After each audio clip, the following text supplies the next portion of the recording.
आज की कहानी एक ऐसी माँ के बारे में है जो अपने दो बच्चों के साथ एक ऐसे आइलैंड पर फंस जाती है जहां से निकलना नामुमकिन है। आइए जानते हैं कि उसे किन मुश्किलों का सामना करना पड़ता है। कहानी की शुरुआत होती है। हम समंदर के बीच एक छोटी सी कश्ती देखते हैं जो लावारिस इधर उधर तैर रही है। तभी उसके पास एक बड़ी नाव आकर रुकती है। नाव के कप्तान की नज़र उस कश्ती पर पड़ती है। वो उसके पास जाते हैं तो उन्हें उसके अंदर एक छोटा सा रोता हुआ बच्चा मिलता है। वो उसे फौरन उठा लेते हैं। तभी उनकी नज़र दो और लोगों पर पड़ती है जो बच्चे के माँ बाप थे, लेकिन उनकी मौत हो चुकी थी, जिस वजह से वो बच्चा बहुत रो रहा था। तभी वहां एलिसा नाम की एक विधवा औरत भी आती है। उसकी एक बेटी भी है जिसका नाम लिली है, लेकिन फिर भी वो उस बच्चे को गोद ले लेती है और अपने साथ रखने का फैसला करती है। उसका नाम टेडी रखती है क्योंकि वो बहुत छोटा था। वो किसके पास जाता? दरअसल दोस्तों, इस जहाज के कप्तान अमेरिका की ओर जा रहे थे, लेकिन बीच में ही उन्हें पता चलता है कि उनकी नाव पर हैजा जैसी एक बहुत ही खतरनाक बीमारी फैल गई है और इसका कोई इलाज नहीं है। इसीलिए वो एलिसा को बुलाते हैं क्योंकि वो उसे बहुत मानते थे। वो उसे सारी परेशानी के बारे में बताते हैं और कहते हैं कि तुम एक काम करो, अभी एक लाइफ बोट लो और इन बच्चों को लेकर समंदर में चली जाओ। कोई ना कोई जहाज तुम्हें देख ही लेगा। मैं तुम्हारी रखवाली के लिए एक आदमी भी तुम्हारे साथ भेजता हूं। एलिसा मान जाती है। फिर अगले सीन में हम एलिसा को एक लाइफ बोट में देखते हैं। जॉन नाम का एक आदमी उस नाव को चला रहा है। उसकी नीयत अच्छी नहीं थी, जिसे एलिसा भी जल्दी ही समझ जाती है। इसी बीच दोनों बच्चे रोने लगते हैं क्योंकि उन्हें प्यास लगी थी। एलिसा जॉन से पानी मांगती है, लेकिन वह देने से मना कर देता है क्योंकि उसका मानना था कि ऐसे वह पानी बर्बाद कर रही है। एलिसा उसे समझाती है कि बच्चे बीमार पड़ जाएंगे और रोते रहेंगे। तो जॉन खुद खड़ा हो जाता है और टेडी को पानी में फेंकने लगता है, जिससे वो मर जाएगा और पानी भी बच जाएगा। ये चीज एलिसा को पसंद नहीं आती। वो एक सिपाही की पत्नी है, इसीलिए वो डटकर उसका सामना करती है और उस पर वार करके उसे पानी में गिरा देती है। वो खुद नाव को चलाकर आगे की ओर जाने लगती है क्योंकि अब उसे किसी की जरूरत नहीं है। लेकिन अब वो कहाँ जाएगी? उसके पास ज्यादा खाना भी नहीं बचा था और ऊपर से गर्मी से उनकी हालत खराब हो रही थी। ऐसे ही समय बीतने लगता है। एलिसा को इस नाव में रहते हुए एक दिन बीत चुका था, लेकिन अभी तक कोई भी मदद उसे दिखाई नहीं दी थी। ऊपर से मौसम भी खराब होने लगा। तेज लहरें उठने लगी, जिससे एलिसा की नाव डगमगाने लगी। उसे एक खंभे से चोट भी लग जाती है, जिससे वह बेहोश हो गई थी। लेकिन जब अगले दिन उसकी आंख खुलती है तो उसने देखा कि सामने कोई टापू है। शायद उन्हें वहां कोई मदद मिल सके, या कम से कम वे कुछ दिन वहां रह तो पाएंगी। इसी उम्मीद में वह नाव को कंट्रोल करने की कोशिश में लग जाती है, लेकिन कर नहीं पाती क्योंकि लहरें बहुत तेज थीं जो उसे खुद ही किनारे तक ले आती हैं। लेकिन यह आइलैंड तो पूरा वीरान था। दूर दूर तक कोई भी दिखाई नहीं दे रहा था। चारों ओर बस सन्नाटा था। इसी बीच उसे ध्यान आता है कि बच्चे बहुत भूखे और प्यासे हैं। वो सबसे पहले उनके लिए कुछ खाने पीने का इंतजाम करती है। उसे यहाँ मीठे पानी के साथ साथ कुछ खाने के लिए केले भी मिल जाते हैं, जिन्हें वह अपने साथ इकट्ठा भी कर लेती है और बच्चों को खिला भी देती है। लेकिन वो रात उनके लिए बहुत ही भयानक होती है क्योंकि तेज तूफान सीधे उनकी ओर ही आ रहा था। छत न होने की वजह से एलिसा दोनों बच्चों को खुद के कपड़ों में छुपा लेती है और उन्हें पूरी रात बारिश से बचाकर रखती है। लेकिन अगली सुबह वह किसी भी तरह कैसी भी करके एक ऐसी चीज की तलाश में लग जाती है जिसकी मदद से वो एक छोटा सा घर बना सके, क्योंकि तेज बारिश उसे बीमार कर सकती थी। जब तक वो यहाँ रह रही है उसके लिए एक छत बहुत जरूरी है। लेकिन इसी बीच टेडी कहीं जाने लगता है तो एलिसा भी उसके पीछे पीछे जाती है और ये देखकर हैरान हो जाती है कि वहां पर एक झोपड़ी बनी है जो शायद यहाँ पर किसी पहले आए हुए इंसान ने बनाई होगी। पर यहाँ तक टेडी मम्मी मम्मी कहकर पूरी झोपड़ी में घूमने लगता है। तब एलिसा को समझ आता है कि जरूर यह उसके माता पिता ने बनाई होगी, जो यहाँ किसी वजह से फंस गए होंगे और मदद न मिलने की वजह से कुछ इस तरह से गुजारा किया होगा। लेकिन अंत में उन्होंने यहाँ से निकलने का सोचा होगा और रास्ते में उनकी मौत हो गई। उधर टेडी जब अपनी मम्मी को कहीं दिखाई नहीं देता तो वो बहुत रोने लगता है। तब एलिसा उसे गोद में ले लेती है और कहती है कि अब से वही उसकी मम्मी है, जिसके बाद वो बच्चा थोड़ा शांत होता है। उन्हें अब रहने के लिए घर तो मिल गया है और इसीलिए एलिसा को अब रात काटने के लिए ज्यादा सोचना नहीं पड़ता। लेकिन उसे खाना ढूंढने में काफी परेशानी होती है क्योंकि मछली पकड़ना उसके बस की बात नहीं थी, पर समय के साथ वो उसे भी सीख जाएगी। उधर हम लिली और टेडी को देखते हैं जो कि अब अच्छे दोस्त बन गए हैं और एक दूसरे के साथ ही रहते हैं। इस चीज को देखकर एलिसा बहुत खुश होती है। अब उस रात जब वो बच्चों को सुला रही होती है तो उसे कहीं से ड्रम बजने की आवाज आती है, जिसे सुनकर वह हैरान हो गई थी क्योंकि यहाँ तो उसके अलावा कोई और मौजूद ही नहीं था। वो बाहर जाकर चेक करती है तब उसे पता चलता है कि आवाज़ें आइलैंड के दूसरे हिस्से से आ रही थीं। खैर, अब कुछ दिन बाद वह मछली पकड़ना भी सीख जाती है और ठान लेती है कि जब तक कोई भी मदद नहीं आएगी वो इन बच्चों को छोड़कर कहीं नहीं जाने वाली। पर कुछ महीने बाद उसे फिर से उन्हीं ड्रम की आवाज़ आती है जो अब उसे डराने लगी थी। वो उस घर में रखी किसी धारदार हथियार को ढूंढना शुरू कर देती है ताकि वह अपनी और बच्चों की रक्षा कर सके। तभी उसके हाथ एक कागज लगता है जो किसी कैलेंडर जैसा था, जिस पर डेट और महीना लिखे हुए थे, और यह भी लिखा था कि यह ड्रम की आवाज़ें असल में हर 3 महीने के बाद आती हैं, क्योंकि इस आइलैंड पर दूसरी ओर रहने वाले कुछ आदिवासी लोग बलि चढ़ाते हैं और यह ड्रम उनके उस रिवाज का हिस्सा है। इस चीज को देखकर वह ठान लेती है कि कभी उस ओर नहीं जाएगी और न ही अपने बच्चों को वहां जाने देगी। अब देखते ही देखते 8 साल का समय बीत जाता है। वो एक दिन बच्चों को एक लड़की और एक लड़के की पहचान के बारे में बताती है, जिससे उन दोनों की काफी उलझन दूर होती है। एक शाम जब टेडी मछली पकड़ने के लिए जाता है तो वह गलती से उस ओर चला जाता है जहां शार्क का आना जाना है, और आज उसका पाला एक शार्क से भी पड़ जाता है, जिसकी वजह से वो दोनों बहुत ज्यादा डर जाते हैं। पर समय रहते ही एलिसा वहां पहुंच जाती है और उन्हें फौरन किनारे तक ले आती है। वो टेडी को बहुत डांटती है क्योंकि उसकी एक गलती की वजह से उन दोनों की जान जा सकती थी। अब 2 दिन बाद मॉनसून शुरू हो गया है, जिसकी वजह से उनकी छत टपकने लगी थी, जिसे एलिसा हर रात बाहर बारिश में ठीक करती है, लेकिन वो फिर भी बार बार खराब होती रहती थी। उसमें लीकेज हो रही थी। इसी चक्कर में उसकी तबीयत भी खराब हो जाती है क्योंकि उसे निमोनिया हो गया था। अब लगातार बारिश में भीगने की वजह से सबसे बड़ी परेशानी यह थी कि यहाँ कोई डॉक्टर तो है नहीं। अब उसे खुद के बचने की कोई उम्मीद नजर नहीं आ रही थी। उसकी तबीयत दिन ब दिन बिगड़ती जा रही थी और इसीलिए वो उन दोनों बच्चों को एक जगह पर लेकर जाती है और उनसे कहती है कि अगर वह किसी दिन मर जाए तो उसे यहाँ पर लाकर गाड़ दें और फिर ऊपर से मिट्टी डाल दें। ये बोलने के कुछ दिन बाद उसकी मृत्यु हो जाती है और उन दोनों बच्चों ने वैसा ही किया जैसा उसने कहा था। लेकिन अब इन्हें अकेले ही जीवन जीना होगा क्योंकि एलिसा अब चली गई थी। वो दोनों बहुत अकेला महसूस करते हैं, लेकिन यही जीवन की सच्चाई है। अब कुछ सालों के बाद वे बड़े हो जाते हैं। उन्होंने इतने साल अकेले ही बिता दिए इस आइलैंड पर।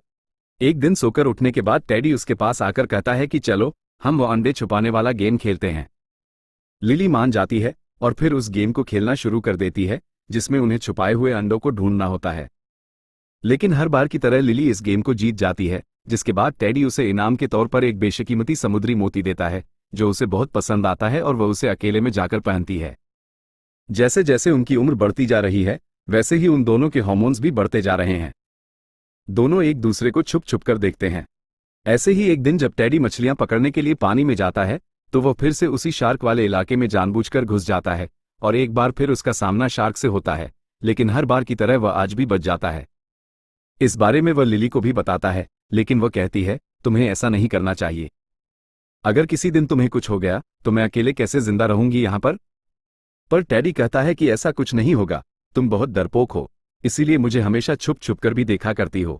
जिसके जवाब में वह कहती है जैसे तुम तो देखते ही नहीं हो। वह कहता है कि मैं तो बचपन से ही तुम्हें देखते हुए आ रहा हूं, इसमें बुराई क्या है? लेकिन यह बात लिली को पसंद नहीं आती, इसीलिए वह वहां से उठकर जाने लगती है। पर टेडी उसे मनाता है, उसके साथ डांस करने लगता है, लेकिन इसी बीच देखते ही देखते दोनों करीब आने लगते हैं। लेकिन लिली पीछे हट जाती है और बोलती है कि आज से हम दोनों अलग अलग सोएंगे। अब एक सुबह जब लिली सोकर उठती है तो वो देखती है कि उसकी बिस्तर पर खून लगा हुआ है, जिससे वो बहुत ही ज्यादा डर जाती है और नहाने के लिए चली जाती है। जब कुछ देर बाद इस चीज को टेडी देखता है तो फौरन उसके पास जाता है और पूछता है कि वह खून कैसा है। वह बताती है कि माँ ने मुझे एक दिन बताया था कि जब मेरे अंदर से वह खून आएगा तो मैं उस दिन एक औरत बन जाऊंगी। ये चीज सभी के साथ होती है और मेरे साथ भी हुई। ये सुनकर टेडी को कुछ समझ नहीं आता कि वह क्या बोल रही है, इसीलिए वह वहां से चला जाता है। और कुछ देर बाद हम लिली को अपनी माँ की कब्र पर देखते हैं, क्योंकि आज वह उसे बहुत याद कर रही थी। उसे अपनी माँ की कमी महसूस हो रही थी। तभी वहां पर टेडी आकर उसे बताता है कि वह आइलैंड के उस ओर जा रहा है क्योंकि अब उसे यहां नहीं रहना। लेकिन लिली उसे वहां जाने से मना करती है क्योंकि माँ ने उन्हें मना किया था। तो टेडी बोलता है कि वह तुम्हारी माँ थी, मेरी नहीं, और उनके बनाए हुए नियम सिर्फ तुम पर लागू होते हैं, मुझ पर नहीं। इसीलिए मैं जा रहा हूं क्योंकि मुझे यहां से बाहर निकलना है। कितने दिन हम यहां पर सड़ते रहेंगे? ये बोलकर वह पहुंच जाता है उस ओर जहां पर उसे हर दूसरे पेड़ में कंकाल लटके हुए दिखाई देते हैं जो किसी इंसानों के थे। उसके बाद उसे कुछ दूरी पर एक बड़ा सा पत्थर जैसा कुछ दिखाई देता है, जिसे देखकर ऐसा लग रहा था कि शायद वह किसी ईश्वर का रूप होगा जिसकी यहां पर कोई पूजा करता है। तभी वहां पर कुछ आदिवासी आ जाते हैं, जिन्हें देखकर टेडी फौरन वहां छुप जाता है और खुद के ऊपर मिट्टी लगा लेता है ताकि वह भी उनके जैसा लगे। उनका वो ड्रम रिचुअल फिर से शुरू होता है, जिसकी आवाज झोपड़ी में बैठी हुई लिली भी सुनती है। उधर टेडी कोशिश तो करता है, लेकिन अंत में वह पकड़ा जाता है, पर वे आदिवासी उसे वहां से जाने देते हैं, जिससे उसकी जान बच जाती है और वह भागकर लिली के पास आ जाता है, जहां उसे सही सलामत देखकर लिली बहुत खुश होती है और गले से लगा लेती है। इस दौरान उन्हें एहसास हो जाता है कि वे एक दूसरे के बिना नहीं रह सकते। कहीं ना कहीं वे दोनों उस एहसास को महसूस करने लगते हैं। इसीलिए टेडी उसे पहली बार चूमता है और फैसला करता है कि वे अब शादी कर लेंगे। वे शादी के बंधन में भी बंध जाते हैं और उस दिन के बाद से दोनों बहुत खुश रहने लगते हैं, एक दूसरे के साथ और समय बिताने लगते हैं। लेकिन एक दिन टेडी देखता है कि उनकी ओर एक जहाज आ रहा है। वो फौरन आग जलाकर सिग्नल देने की कोशिश करता है, जैसे एलिसा किया करती थी। तभी उनकी नज़र एक छोटी नाव पर पड़ती है जो उनकी ओर आ रही थी, इसीलिए ये लोग नीचे जाते हैं और उनके आने का इंतजार करते हैं। उन लोगों को लगता है कि यहाँ इस छोटे से टापू पर कोई नहीं होगा, लेकिन जब वे इन दोनों को देखते हैं तो हैरान हो जाते हैं। दरअसल ये जहाज एक व्यापारी का होता है। वो व्यापारी इंग्लैंड की ओर जा रहा था, लेकिन पानी खत्म होने की वजह से वो यहाँ पीने का पानी लेने के लिए आ गया, जिसकी इजाज़त वह उन दोनों से लेता है, क्योंकि उसे लगता है कि यह आइलैंड उनकी ज़मीन है। अब कप्तान की बेटी सलीना के कपड़ों को देखकर लिली बहुत प्रभावित होती है, क्योंकि वे एकदम नए थे और मॉडर्न थे। ऐसे कपड़े उसने पहली बार देखे थे अपनी जिंदगी में। अब उस रात ये दोनों उन लोगों को रात का खाना खिलाते हैं, जो कि कप्तान और सलीना को बहुत पसंद आता है। इसी बीच टेडी उन्हें बताता है कि वे लोग सालों पहले यहाँ पर आए थे, लेकिन लिली की माँ के जाने के बाद हम दोनों अकेले रह गए और अभी कुछ दिन पहले ही हमने शादी भी करी है। ये सुनकर सलीना को बुरा लगता है, क्योंकि कहीं ना कहीं वह टेडी से आकर्षित होने लगी थी और इसीलिए उस रात वह उसके साथ डांस करने को भी कहती है। पर इस चीज को देखकर लिली को पहली बार जलन का एहसास होता है, इसीलिए उसके जाने के बाद वह उसे आगे से कभी भी उसके करीब न जाने की सलाह देती है। अगले दिन टेडी इन लोगों को लेकर झरने के पास जाता है, जहां पर कप्तान अपने लोगों के साथ अपनी जरूरत का पानी भर लेते हैं। पर इसी दौरान हम लिली को देखते हैं, जो कि सलीना बनने की कोशिश में लगी हुई थी। उसने मेकअप किया है, लेकिन उसने मेकअप करना कभी सीखा नहीं, और जो कि हमें दिखाई भी देता है। वो मेकअप उसके ऊपर बहुत बुरा लगता है। उसे लगता है कि शायद ऐसा करने पर टेडी उसकी ओर और ज्यादा आकर्षित होगा, लेकिन जब वो उसकी ओर देखता है तो उसके ऊपर हंसना शुरू कर देता है और फौरन उसे साफ करने को कहता है। इस चीज से उसे और शर्मिंदगी महसूस होती है। इसी बीच टेडी को सलीना बुलाती है, क्योंकि आज वह उसे मछली पकड़ना सिखाने वाला था। वहीं लिली भी झरने के पास चली जाती है खुद को साफ करने के लिए, और यहाँ सलीना मौके का फायदा उठाकर टेडी के करीब आने की कोशिश करती है। तो टेडी उसे लिली कहकर पुकारता है, जो बात उसे पसंद नहीं आती, और वह कहती है कि मैं सलीना हूं। लेकिन टेडी का कहना था कि वह उसकी पत्नी है और उसके लिए वह उसे धोखा नहीं दे सकता। उसकी खुशी लिली में है, जिससे सलीना को गुस्सा आ जाता है और वह उसे थप्पड़ मार देती है, पर टेडी नहीं रुकता। वहीं दूसरी ओर कप्तान का एक आदमी, जिसका नाम निक है, वह लिली को नहाते टाइम देख लेता है और उससे यहां आकर जबरदस्ती करने लगता है। वो चिल्लाती है, तभी वहां पर टेडी आ जाता है और उसे पकड़कर पीछे फेंक देता है, लेकिन उसके पास बंदूक थी, जिससे वो उसे डराता है। पर टेडी को पता नहीं होता कि बंदूक जैसी चीज भी होती है। उसे तो यही लगता है कि वह किसी भाले जैसी है, लेकिन जब वो उसे शूट करता है तब उसे एहसास होता है कि यह खतरनाक है। अब दोनों में भयंकर लड़ाई होती है, जिसको देखकर कप्तान भी पहुंचते हैं और निक को पीछे हटने को कहते हैं, लेकिन वह नहीं मानता। पर टेडी उसके चंगुल से भागकर समंदर की ओर जाने लगता है, तो निक भी उसका पीछा करता है। इसी बीच वह गिर जाता है, जिससे उसके सर से खून बहने लगा। वहीं टेडी उस इलाके में पहुंचकर पानी में छलांग मार देता है, जहां पर शार्क रहती है, जो बात निक को पता नहीं है, और इसीलिए वह भी कूद जाता है, जिससे कि उसके सर पर लगी चोट से खून आ रहा था। इसी वजह से शार्क उस तक पहुंच जाती है और उसे कच्चा चबा जाती है। उसका खेल खत्म हो जाता है। अगले सीन में हम टेडी को देखते हैं, जो लिली को बताता है कि कप्तान यहां से जा रहे हैं, हमें भी उनके साथ जाना चाहिए। पर लिली मना कर देती है, क्योंकि वो टेडी के साथ यहां पर खुश है, लेकिन अगर उसे जाना है तो वह जा सकता है। और इसी बीच वह उसे ये भी बताती है कि वह मां बनने वाली है। वह अपने बच्चे को ऐसी दुनिया में जन्म नहीं देना चाहती जहां पर निक जैसे लोग रहते हैं। उसकी मां वाली बात को सुनकर टेडी बहुत खुश होता है और फैसला करता है कि वह हमेशा यहीं रहेगा, लिली के पास, इसी आइलैंड पर, और कप्तान को अलविदा कह देते हैं। कुछ महीनों के बाद उन्हें एक बेटी होती है, जिसके साथ वे बहुत ही खुशी खुशी रहना शुरू करते हैं। तो दोस्तों, आपके मन में एक सवाल होगा कि आखिर टेडी के माँ बाप कौन थे? वो यहां तक कैसे पहुंचे?